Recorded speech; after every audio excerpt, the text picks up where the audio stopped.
पर्व और त्योहार आता है, उनको गर्मी आने लगती है और उनकी गर्मी को शांत करने के लिए हमें डेंटिंग पेंटिंग का सहारा लेना पड़ता है। बहनों और भाइयों, आपने देखा होगा महापुरुष किसी भी परंपरा में हो, उनका सम्मान होना चाहिए।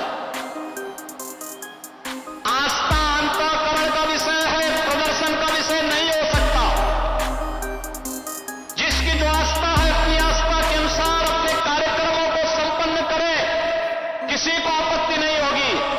लेकिन आस्था के नाम पर तोड़फोड़ करोगे, आस्था के नाम पर आगजनी करोगे, आस्था के नाम पर राह चलते हुए नागरिकों पर हमला करोगे, बेटियों का जीना हराम करोगे और व्यापारियों के प्रतिष्ठानों पे आगजनी करोगे, पुलिस पर हमला करोगे, तो छेड़ोगे तो फिर छोड़ेंगे भी नहीं, और एक बार छोड़ेंगे नहीं तो फिर छूटोगे भी कभी नहीं।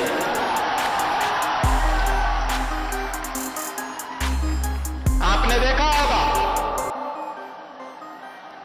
एक तरफ इस्लाम के में कहते हैं कि हम बुत परस्ती का विरोध करते हैं, ये उनका विषय है, उनका दर्शन है, उनकी फिलॉसफी है। हम तो मूर्ति पूजक हैं,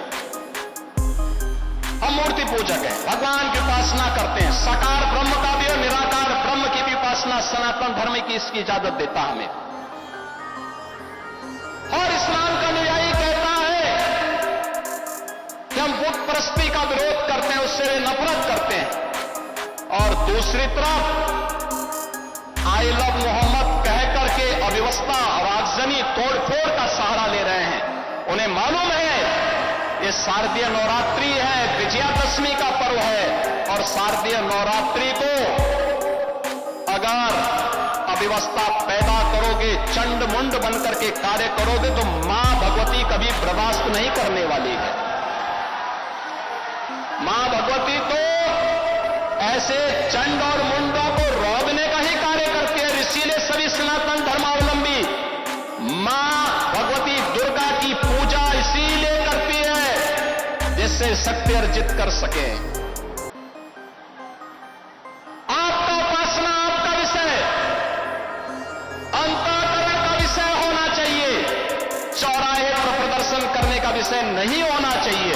और इसीलिए हम लोगों ने कहा कि धर्मस्थलों पर माइक बंद होने चाहिए, अपने परमिशंस में आप जाइए, दूसरों का जीना हराम बंद करिए।